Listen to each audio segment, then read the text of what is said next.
അപ്പോൾ നമ്മുടെ ഇന്നത്തെ റെസിപ്പി ഒരു ദീപാവലി സ്വീറ്റ്സ് ആണ്. ദീപാവലി ഇന്നാണ്, പക്ഷേ അപ്ലോഡിങ്ങിൻ്റെ ചെറിയൊരു ഇഷ്യൂ കാരണം കൊണ്ട് തന്നെ ഒന്ന് ലേറ്റായിപ്പോയി.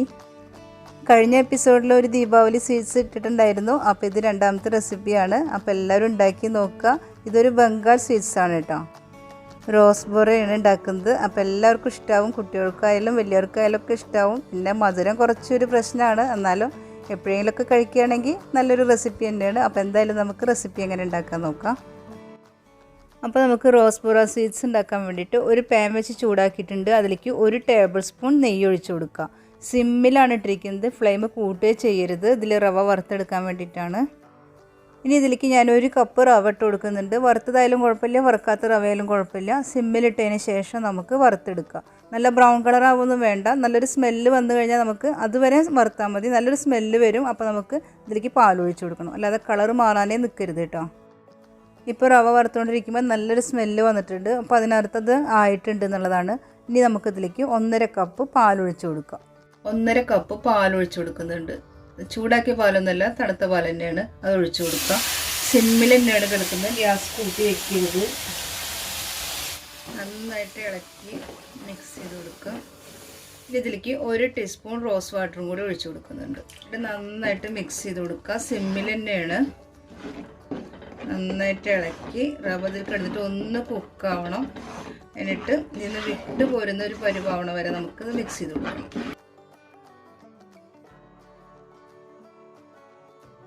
ഇപ്പം ഞാനിത് ഓഫ് ചെയ്യാണ് കേട്ടോ. അധികം അങ്ങനെ ഡ്രൈ ആക്കി എടുക്കേണ്ട ആവശ്യമില്ല. അപ്പോൾ നമുക്കിത് കുഴയ്ക്കാൻ നല്ല ബുദ്ധിമുട്ടാവും. അപ്പോൾ ഇത് കണ്ടില്ലേ, എല്ലാ ഭാഗവും നല്ല ഇതായിട്ടുണ്ട്. ഇതിൽ നിന്ന് വിട്ട് പോരുന്ന ഒരു പരുവായ്പ ഞാൻ ഓഫ് ആക്കിയിട്ടുണ്ട്. അധികം ഡ്രൈ ആക്കി എടുക്കേണ്ട ആവശ്യമില്ല. ഇനി നമുക്കിത് ഓഫ് ചെയ്തിട്ട് ഒരു പ്ലേറ്റിലേക്ക് മാറ്റി കൊടുക്കാം. നമ്മളിതൊരു സ്റ്റീൽ പ്ലേറ്റിലേക്ക് ഇട്ടിട്ടുണ്ട്. ഇത് ചൂടോടെ തന്നെ നമുക്ക് ഈ കയ്യിലിൻ്റെ മുകളിലുള്ളതൊക്കെ നമുക്ക് ഇതിലേക്ക് ഇട്ട് കൊടുക്കാം. ഇനി ഇതിലേക്ക് നമുക്കൊരു 1/4 കപ്പ് പാൽപ്പൊടിയും കൂടി ഇട്ട് കൊടുക്കണം. 1/4 ടീസ്പൂൺ ബേക്കിംഗ് പൗഡറും കൂടി ഇട്ട് കൊടുക്കാം. ഇനി ഇത് നന്നായിട്ട് കുഴച്ചെടുക്കുക. പാൽപ്പൊടിയും ബേക്കിംഗ് പൗഡറും റവയുടെ മിക്സിൻ്റെ എല്ലാ ഭാഗത്തേക്കും എത്തുന്ന രീതിയിൽ നന്നായിട്ട് നല്ല പോലെ തന്നെ കുഴച്ചെടുക്കുക കേട്ടോ. ഇതിപ്പോൾ നമുക്ക് കൈ പൊള്ളാൻ മാത്രമുള്ള ചൂടൊന്നുമില്ല. ഈ ചൂടോടെ തന്നെ കുഴച്ചാലേ ഇത് നല്ലപോലെ നല്ല സോഫ്റ്റായിട്ട് നമുക്ക് നല്ലൊരു ഡോ ആയിട്ട് കിട്ടുള്ളൂ. അതിന് വേണ്ടിയിട്ടാണ് ചൂടോടെ തന്നെ കുഴയ്ക്കുന്നത്.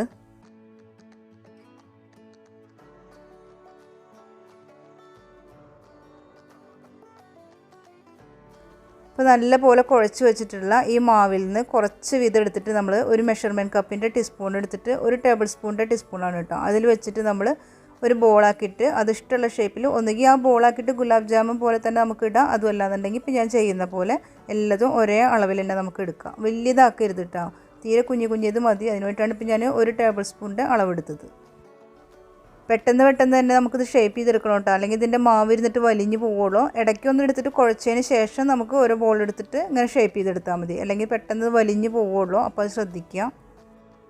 പിന്നെ ക്രാക്കൊന്നും ഇല്ലാത്ത രീതിയിൽ നമുക്ക് ഷേപ്പ് ചെയ്തെടുക്കാം. ഇഷ്ടമുള്ള ഷേപ്പിൽ ചെയ്യാം, പക്ഷേ ക്രാക്കൊന്നും ഉണ്ടാവരുത്.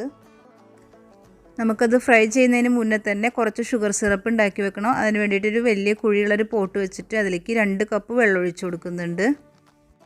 2 കപ്പ് വെള്ളം എടുക്കുമ്പോൾ നമുക്ക് 2 കപ്പ് തന്നെ പഞ്ചസാര ഇട്ട് കൊടുക്കാം.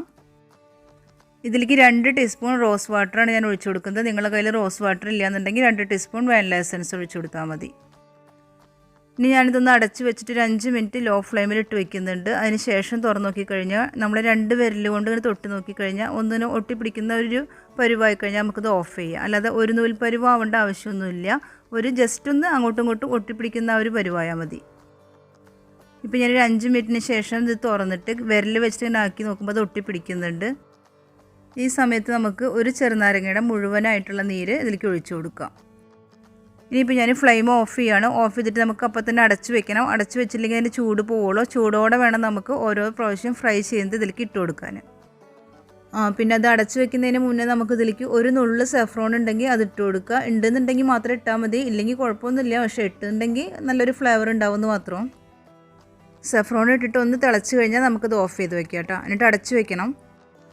ഒരു പാൻ വെച്ചിട്ട് കുറച്ച് ഓയിൽ ഒഴിച്ച് ചൂടാക്കിയിട്ടുണ്ട്. അതിലേക്ക് ഞാൻ ആദ്യം ഒരെണ്ണം ഇട്ട് കൊടുക്കുന്നുണ്ട്, ഓയിൽ ചൂടായോ എന്ന് അറിയാൻ വേണ്ടിയിട്ട്. ചൂടായെന്നുണ്ടെങ്കിൽ നമുക്ക് ബാക്കിയെല്ലാം ഇട്ട് കൊടുക്കാം. ഇതിപ്പോൾ ചൂട് പോരാട്ടോ, അതുകൊണ്ടാണ് ഇത് തീരെ അങ്ങോട്ട് പതഞ്ഞ് വരാത്തത്. ഇതിപ്പോൾ നന്നായിട്ട് ലോ ഫ്ലെയിമിലാണ് ഇരിക്കുന്നത്. അപ്പോൾ കുറച്ചും കൂടെ ഒന്ന് കൂട്ടി വെച്ച് കൊടുക്കാം. ഒന്നുകൂടെ ഓയിലൊന്ന് ചൂടായതിന് ശേഷം ബാക്കിയെല്ലാം ഇട്ട് കൊടുക്കാം. ഇപ്പോൾ ഓയിൽ അത്യാവശ്യം ചൂടായി വന്നിട്ടുണ്ട്, കണ്ടില്ലേ നന്നായിട്ട് പതഞ്ഞ് വരുന്നുണ്ട്. അപ്പോൾ നമുക്ക് ബാക്കിയുള്ളതും കൂടെ ഇതിലേക്ക് ഇട്ട് കൊടുക്കാം. ഓയിലിൻ്റെ ചൂട് നന്നായിട്ട് ശ്രദ്ധിക്കേണ്ട കാര്യമാണ്. നല്ലോണം ചൂട് കൂടാനും പാടില്ല, തീരെ കുറയാനും പാടില്ല. അപ്പോൾ സിമ്മും അല്ല, സിമ്മിനേക്കാളും ഒരു തരി കൂട്ടി വെക്കുക. ആ ഒരു ലെവലിലേ നമുക്കിത് ഫ്രൈ ചെയ്തെടുക്കാൻ പറ്റുള്ളൂ. അല്ലെങ്കിൽ പെട്ടെന്ന് അപ്പുറം ഇപ്പുറമൊക്കെ ഗോൾഡൻ കളർ ആവും, പക്ഷേ അതിൻ്റെ ഉള്ളിൽ വേവേ ഇല്ല. അതുമല്ല സിറപ്പിലിട്ടതിന് ശേഷം കാണാം പിറ്റേ ദിവസം നമ്മൾ നോക്കുമ്പോൾ അതിൻ്റെ തൊലിയൊക്കെ അങ്ങനെ സെപ്പറേറ്റ് ആയിട്ട് കിടക്കുന്നത്. അതുകൊണ്ടാണ് ചൂട് നന്നായിട്ട് ശ്രദ്ധിക്കണം എന്ന് പറയുന്നത് കേട്ടോ.